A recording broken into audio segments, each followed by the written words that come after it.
Hi my loves, welcome back to Crown Connective, and this week I'm going to be talking about how to start a business in 2022. I think I've done something similar to this last year, talking about how to start an online business in 2021, but it's 2022, things change, trends change, and I need to keep it fresh and up to date. So if you're new here, we talk about all things business startups, entrepreneurial information, trying to find manufacturers, wholesalers for your business. If you're looking for all of that kind of information, this is the channel for you. So if you haven't already, click the subscribe button, like this video, and let's just jump straight into it. I'm going to be looking down quite a bit today because I have got some notes and I don't want to miss a thing. So if you see me looking down, it's because I'm just making sure that I've got my facts correct and I'm giving you all of the information and tea that you need to know. So let's jump into number one, okay? The first thing that you need to do to start a business, whether it be online or physical, this is what you need to do, okay? You need to come up with a business idea.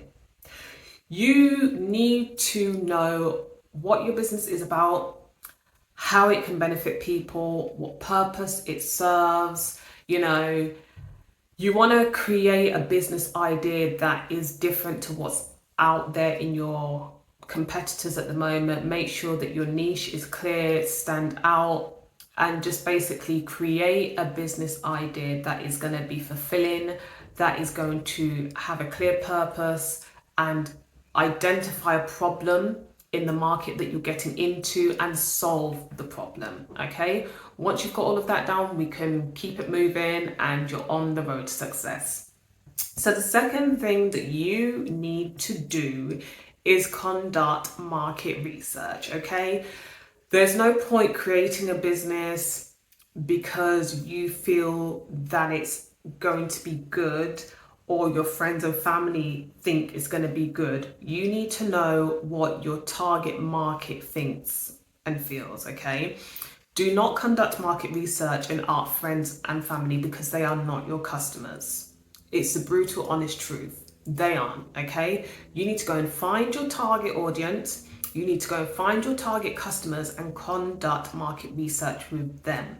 How do you do that? I'm here to tell you. What you need to do is you need to join some groups, okay? So find out where your target audience hangs out, whether it be Facebook groups, Reddit groups, find them. Join those groups, introduce yourself, introduce your brand, tell them what you're proposing to do, and just simply say, look, hey, I need to conduct some market research. I need about 10, 20 people to answer these surveys for me. Can you please click on this link? Give me your honest opinion. It is that simple. Don't overcomplicate it. Just do as I'm advising you and you'll be on the road to success. So market research is essential. You can use platforms such as SurveyMonkey to create your surveys. There's many other platforms out there that you can use, but please conduct market research because really what you're trying to obtain and find out is who are your customers? Where do they hang out? How old are they? What are their interests? Are they going to be interested in said product or said service? How do they feel about your proposed ideas for your business? You need to get honest feedback from your potential customers and clients. So doing market research is paramount, okay? So the third thing you need to do to start a successful business is lock down the legal stuff, please and thank you. Okay, do not start a business and not think about registering the business legally, okay, because it will come back to bite you in the bum later on down the line. Okay, so what you need to be doing is once you've done your market research, you've got your brand idea, you need to come up with a business name. So get the business name, register it legally. Once you've got the business name, lock down the social media platforms. So go and secure yourself an Instagram, a Twitter, a TikTok, whatever social media channels you feel will be relevant for your business in your niche. Lock those down with the same business name. Then decide, what do you want to register yourself in the realms for VAT purposes and tax purposes. So what I mean by that is in the UK, Do you want to register as a PLC, an LTD, or self-employed? In the US, do you want to be registered as an LLC or, like an organization, charitable organization? You need to think about what you want to register the business as. So you need to kind of get that clear in your head and also legally set that down. Another thing as well that you need to do is make sure, please, that you're keeping a record of anything and everything you're spending on. Even if it's samples, you need to keep a record of these things, because when you go to file your tax returns, you're going to have to submit all of this information over. So just keep a record of everything. Please. Also, you need to register the domain, so then you can secure your website. So choose your brand name, secure the domain, and make sure you have a business email address as well, just so that everything looks professional. And yeah, just make sure that the legal side of the business is locked down. I know it can be daunting. I know sometimes we think, oh my God, I don't want to do this, but there's nothing to be scared of.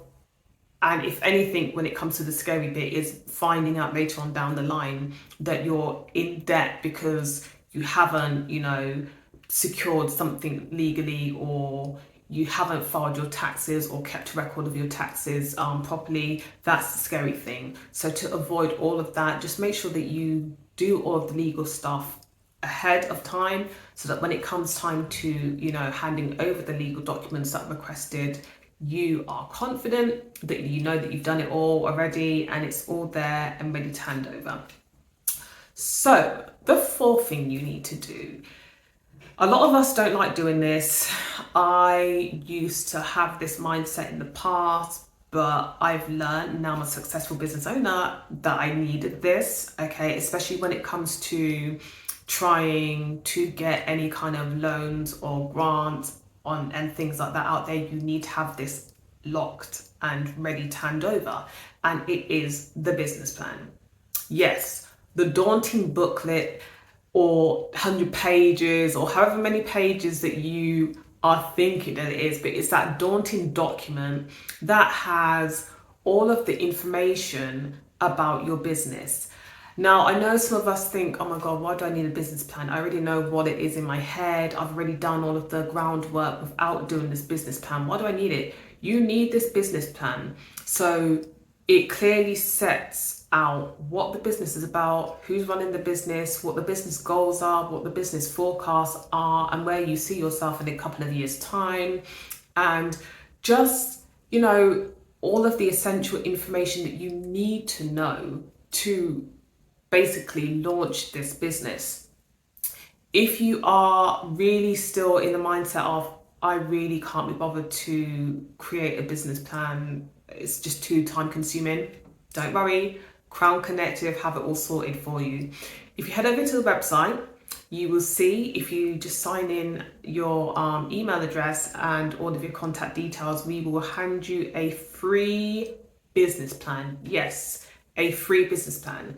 So fill out the information, download your business plan, and literally just fill out the answers to the questions that we're asking you, okay? So at least you're not having to, draft anything up. You're literally just filling it out, okay? So please get the business plan done, because especially if you want to get hold of a loan or a grant or an investor in the future, the first thing they're going to ask you is, where is your business plan? Can I have it? Okay, so at least you've got this business plan, and when it comes down to that time, you can just say confidently, yes, I've got a business plan, here it is. So business plan is paramount, is essential. So the next thing you need to do is raise capital for your business. The business needs finance, it needs funding. You need to think about the next 3 to 5 years and plus the 12 months. So how is this business going to run? Every business is going to be different, because there are businesses out there that will be selling physical products. There are businesses like me who don't sell physical products. So my business needs and my business forecasting and my business funding will be different to somebody who has a physical product based business and probably has a warehouse or storage units and all of those other additional costs that I don't experience. So understanding how much capital you need is essential.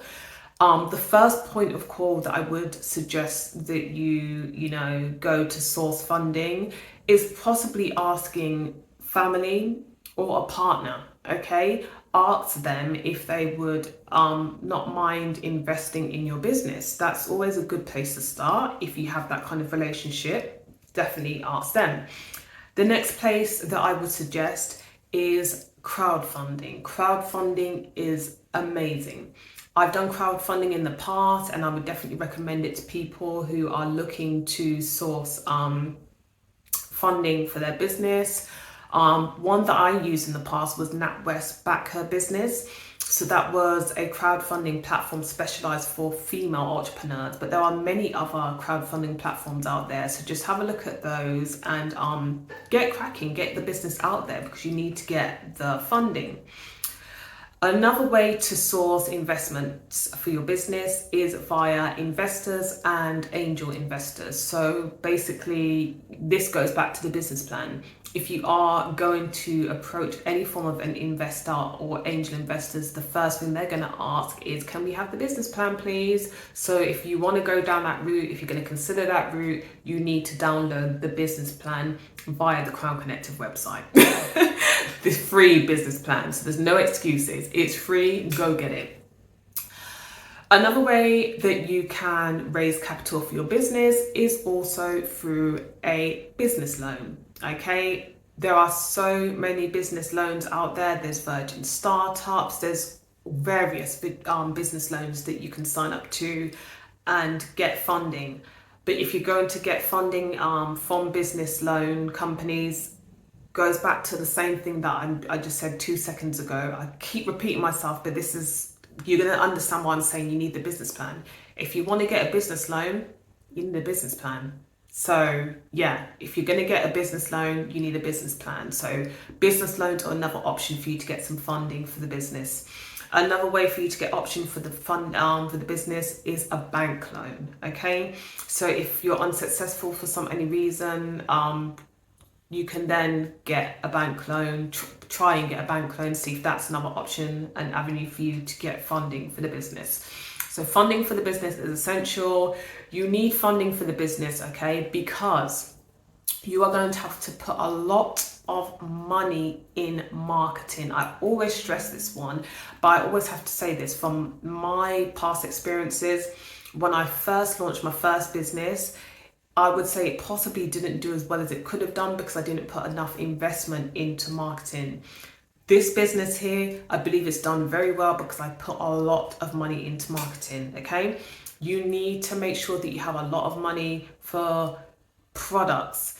You're going to need a lot of money to do testing on your products, especially if you've got physical based business. You're going to have to test your products. That is money. Packaging, your promotional PR aspects of the business. There's just so many rounds and so many things that you're going to need money for as well. You need to make sure you've got a lot of money behind you for the first, I'd say, 3 years of the business. So you're gonna have to sit down, write down everything that is gonna have a cost to it, and then calculate it and see how much is gonna add up. And this is where you go back to the business plan, because all of that information should have been written down in there in the first place. So then you can just literally look back to it, refer back to it, and you know what's what.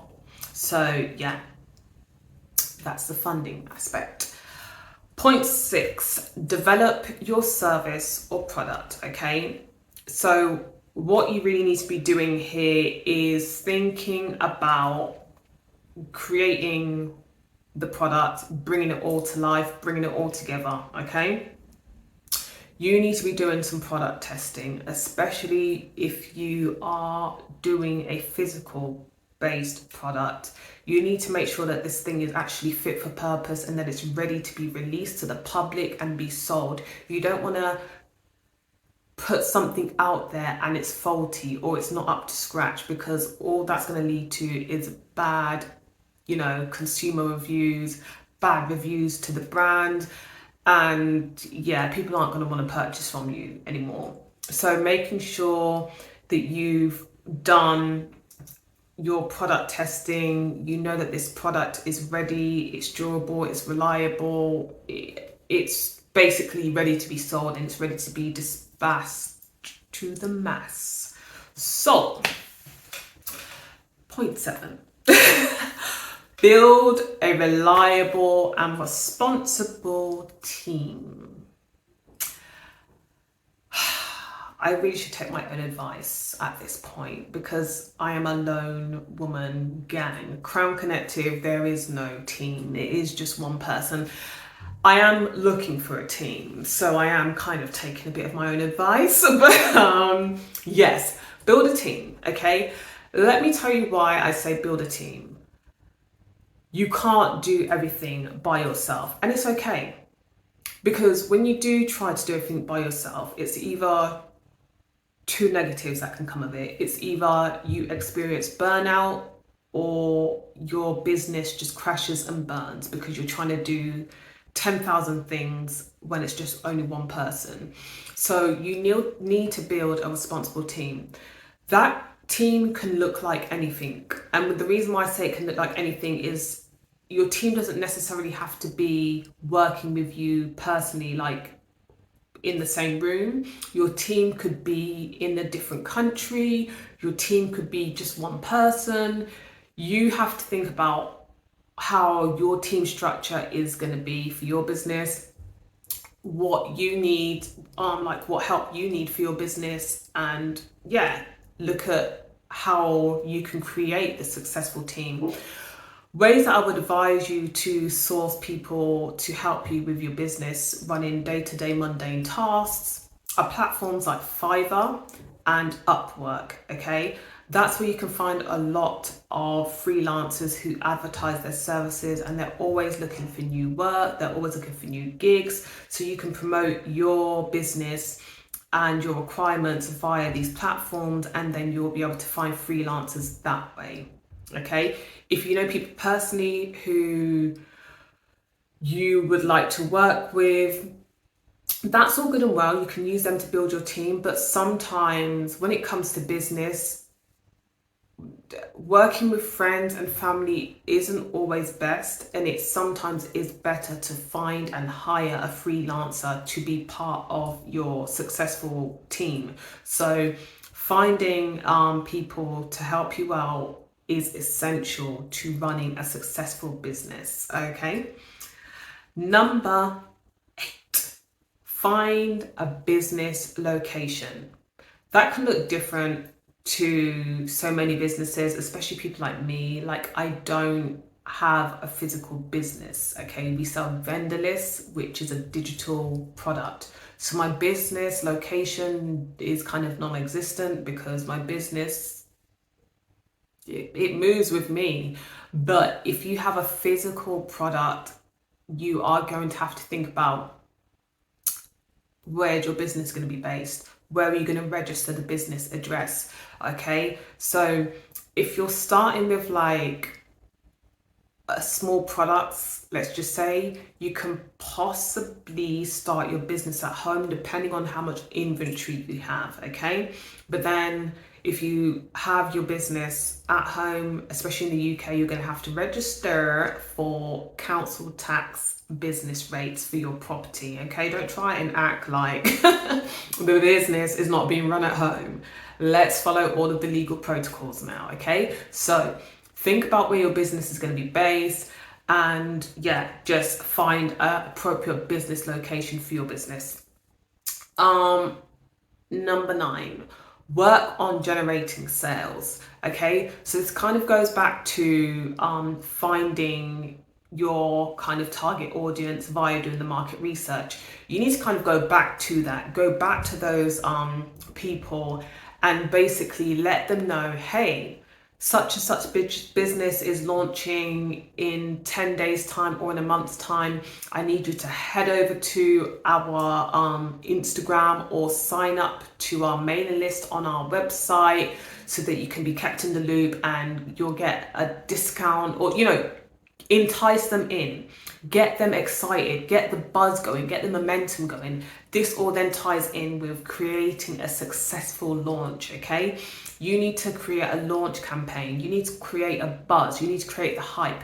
Get all of the people from the market research over into your social media pages, get them onto your website, and you need to entice them in, keep them excited, and then hopefully, fingers crossed, these people should then turn into customers. You just can't rely on that as well. This is also where the PR aspect of things kind of come into play. You have to reach out to PR companies, basically get signed up, get the business in the press, maybe like a local radio. Think about ways that you can reach your target audience so that you can get the customers coming in. Another thing as well that you need to be investing in as well and making sure that you're doing when the business launches, you need to be doing on-page SEO and off-page SEO. Thinking about running Google ads, maybe open an Etsy store as well as your website, because you need to make sure that you're grabbing people's attentions, grabbing customers' attentions from all different platforms. Also, using influencers is also another way to make sure that you're getting your product out there to your customers and potential customers and getting the sales coming in, okay? So, last but not least is expand your business. So the business has launched, you're doing well, you've gone past your 1 year. You need to now think about, how is the business going to grow? What new things are you going to implement? What things are you going to take away? You need to go back to the drawing board basically and see what things are working, what things aren't working, and what things you can introduce to make the business better, because the business should be growing, year by year. Things can't really keep staying the same. We don't stay the same. It's just a circle of life. We grow and we get better. Well, I hope we are growing and getting better. But you just need to make sure that you're looking at the business, assessing the business growth, looking at things that aren't working, looking at things that are working, what isn't working, get rid of it, what is working, keep on doing it, but make sure you're doing it better. So yes, these are my tips on how to run a successful business, and I will catch you later and see you next week. Take care. Bye.